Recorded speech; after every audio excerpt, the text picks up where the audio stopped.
E o Jô não era redator, ele era humorista, ele fazia praça comigo. Aí é que surgiu a Velha Suda, o Chocolate, Consuelo Leandro, o Walter Dávila. Só que o Jô era de uma cultura, de uma inteligência absurdamente grande. Então eu ia para casa dele, ele era mais gordo ainda do que era. Tinha assim uma banheira daquelas antigas. Ele forrava aquilo com as almofadas e deitava ali. A gente começava a montar o programa, fazer o texto. Porque a primeira pessoa que fez isso foi o Chico Anísio. Ele é um gênio, né? Ele começou a criar uma equipe de redatores e ele fazia a redação final. Só que começou a dar uma ciumeira. E ficou aquela uma ciumeira. Só que o Jô se encheu, teve uma proposta para voltar para a Globo, que era tudo que ele queria. E eu fiquei com o pepino na mão. Que a Globo estava engatinhando também, né? O Boni e o Walter Clark é que transformaram a Globo no que ela era antigamente, que hoje não é mais o que era. Nesse corte do Flávio Prado Entre Amigos, Carlos Alberto de Nóbrega fala sobre sua parceria com Jô Soares escrevendo A Família Trapo e sobre seu grande amigo Chico Anísio e sua genialidade. Carlos Alberto ainda fala sobre como era trabalhar com Ronald Golias. Não esqueça de se inscrever no canal, ativar o sininho das notificações e deixar o seu gostei. Então agora vamos pro corte. Aí nós fomos para Record. De uma maneira também muito estranha. Aí nós vamos sair. Fizemos um acordo e vamos sair. E a Tupi queria o meu pai para fazer a praça. E o Golias queria ir para Record. Escondido do meu pai, o Golias foi até Record e falou com o Alfredo de Carvalho, que morreu depois, foi o primeiro a morrer. Disse, olha, seu Nóbrega vai amanhã na Tupi para assinar contrato. E a gente queria vir, eu e o Casimiro queríamos vir para cá. Não dá para vocês contratar? Disse, dá, só que tem uma coisa. Como teu pai ainda tem contrato, como o Manuel tem contrato, eu não posso tirar. Então, não sei como vai entrar um dinheiro amanhã na conta do seu pai, do Manuel, só que eu não sei de onde veio esse dinheiro, ele paga a multa e vem para cá. Então, mas não foi preciso pagar a multa, porque meu pai disse, olha, não dá para ficar, eu sei que a gente está pesando, a gente quer ir embora, eu tenho para onde ir. Então eles liberaram, essa multa ficou para a gente. Claro. Tava lá. Aí é que a praça cresceu mais ainda. A Record tava no auge. Estava no ar, tinha o Show 713, tinha uma série de programas de humor, não é? Isso que ano era, mais ou menos? Isso foi em 59. A Record ela explodiu mesmo nos anos 60. Não, perdão, foi 1961. 61. Foi 1961.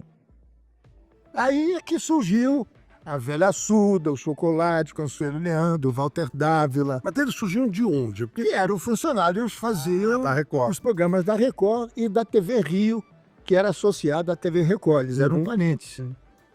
Aí a praça cresceu mais ainda. Aí já passou, não era só 5 quadros, era 1 hora de programa. Sempre vocês que escreviam? Não, meu pai tinha uns filmes doidos, só ele escrevia. Mas o humorista, ele, por exemplo, o Golias ele não podia criar o quadro dele? Não. Era já feito antes, né? Todas aquelas ideias foram do meu pai. E mesmo hoje é assim? Não. Hoje eu tive que mudar. Porque todos aqueles grandes personagens foram morrendo todos. Fiquei só eu e o Moacir, vivos, né? Uhum. Então, quando eu vim para cá, eu comecei a escrever sozinho. Mas uns 2 meses depois eu comecei essa gente, mas mesmo assim era só eu e mais 2 redatores. Aí essa turma foi morrendo e eu tinha que tratar gente nova, que não tinha mais no mercado. Porque o rádio foi a grande fonte para a televisão. E não tinha mais esses comediantes no rádio. Então, o que eu fiz, Flávio? Eu fui buscando o pessoal que faz stand-up. Perfeito. Eu comecei a testar. Eu fazia o programa e eles vinham, gravavam um stand-up. Se fosse bom, eu ficava. Mas de 10 eu pegava 1. Mas aí começou a surgir. E eu falava para eles, se você é engraçado em pé, você vai ser engraçado sentado. Apenas eu preciso de uma roupa que é para não entrar com a roupa normal. Tem que ser um personagem.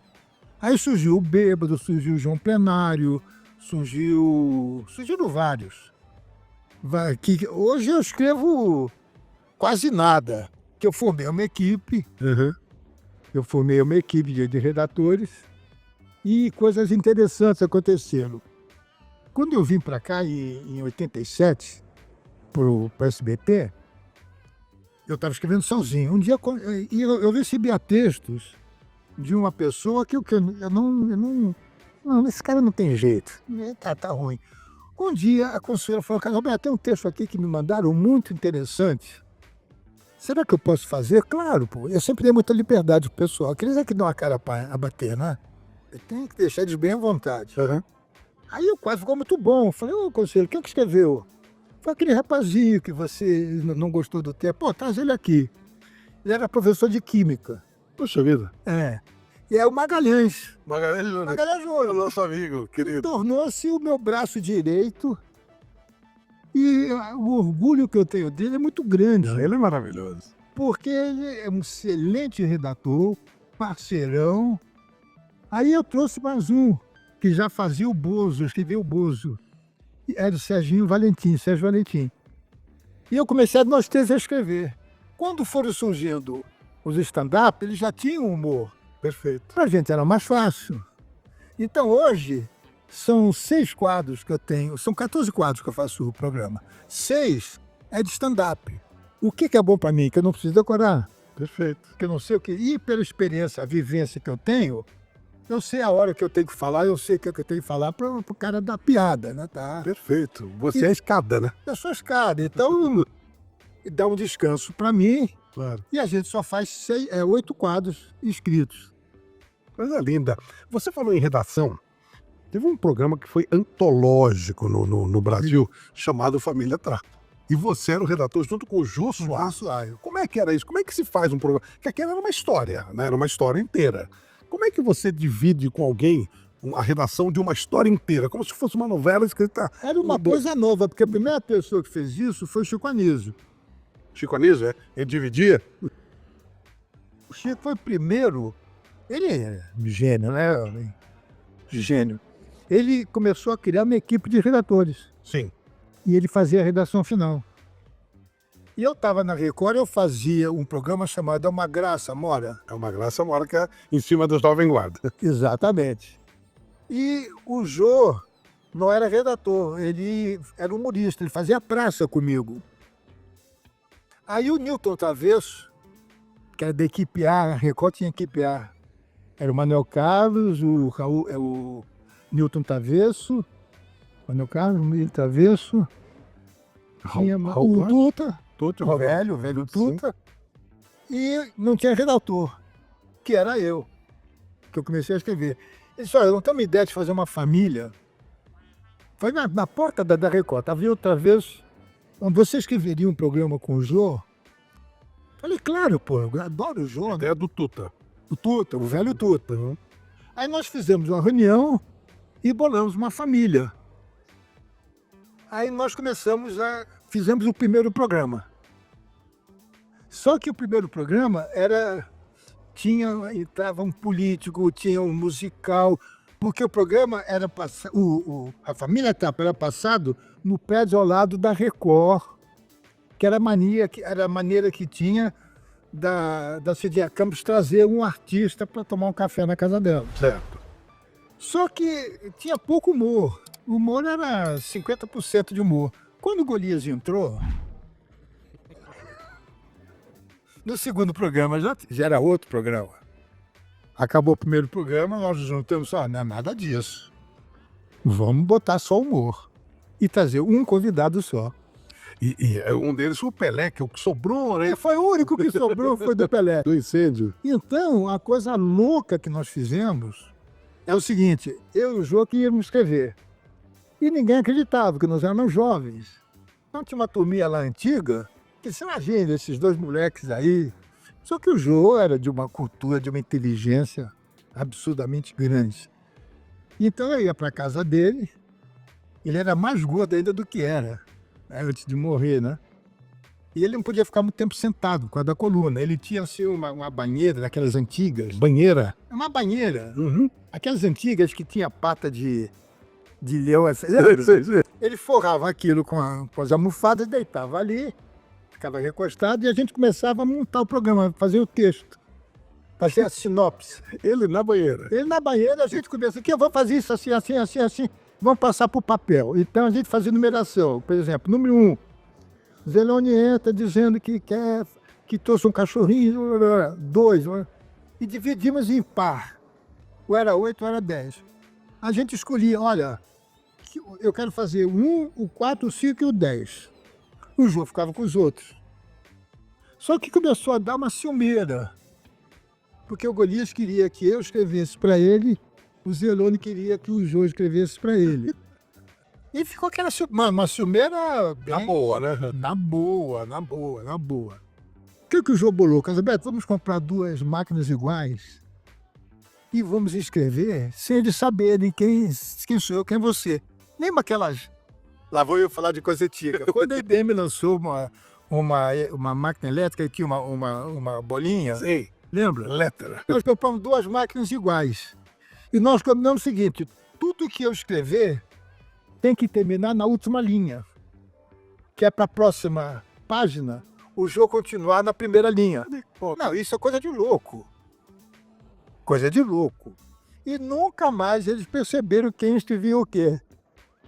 Que coisa sensacional. E isso ficou 2 anos e meio sem eles saber. Só que o jogo se encheu, teve uma proposta para voltar para a Globo, que era tudo que ele queria. E eu fiquei com o pepino na mão. Fiquei escrevendo sozinho a Família Trapo. E durou mais uns 2 anos, mais ou menos. E depois a própria Record foi entrando em decadência. Não, foi uma fase ruim da Record. Nós fomos os últimos a sair. Eu, o Golias, o Newton Travesso e o Bota Júnior. Você sabe que é tão marcante, eu era bem criança, mas outro dia eu tô assistindo a Premier League. E aí entra um jogador com o nome de Gordon. E eu comecei a dar risada. Olha o que os caras bolavam. O Jô Soares era um personagem, um garçom, que era o Gordon, era o mordomo. Bolar o nome de Gordon é muito legal. E o Sócrates, que era o garoto inteligente, porque era o Sócrates. Dentro do Renato Cotreal. A Helena era um nome que eu acho muito bonito. Que era Helena, né? Helena, que não é. E aí foram surgindo os personagens. Assim, nós fizemos a reunião, e o segundo programa já foi para matar, né? Não, sensacional, sensacional. Quanto tempo durou a família? 4 anos e meio. Nossa, parece que foi uma eternidade, né?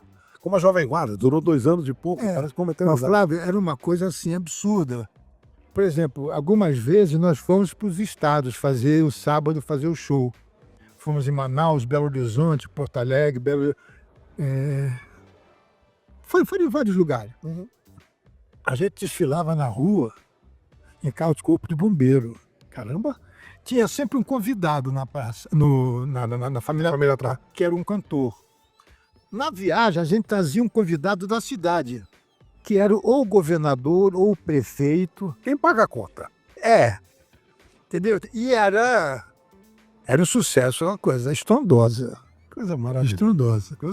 Outros tempos de uma coisa assim, você tem que ir lá procurar. E era uma época muito boa, porque não havia essa concorrência que tem hoje, né? Vocês eram muito amigos. Você tem muito amigo, não tinha estrela no programa, entendeu? Era todo mundo era igual, acabava a gravação na segunda-feira, a gente ia jantar, o Zelone fazia um jantar na casa dele, nunca houve uma alteração de voz.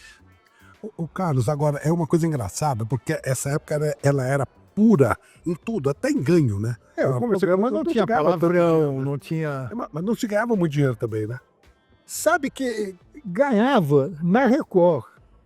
Eu acho que todo artista, isso já falei algumas vezes, a gente devia todo dia rezar um Padre Nosso pro Paulinho Machado de Carvalho, porque ele inflacionou. Ah, é? Porque antigamente a rádio que era importante. O Paulinho transformou os artistas passados. Então, no primeiro ano de Família Trapo, eu e o Jô tivemos 3 aumentos. Pô, que legal. 3 aumentos. E ele aumentou. Aí surgiram Elis Regina, Zé Rodrigues, aquela turma toda surgiu. Caetano, Roberto Carlos, né? Roberto Carlos, Agnaldo Raiol, Rony Fon, essa turma toda começou a ganhar muito bem. E teve o Marcos Lázaro, que foi um empresário que tomava conta da gente. Então, passou a ser uma emissora profissional, coisa que não era antigamente. Que a Globo estava engatinhando também, né? A Globo estava... Antes era mais amador, então. Era. O Boni e o Walter Clark que transformaram a Globo no que ela Era antigamente, que hoje não é mais o que era. Perfeito.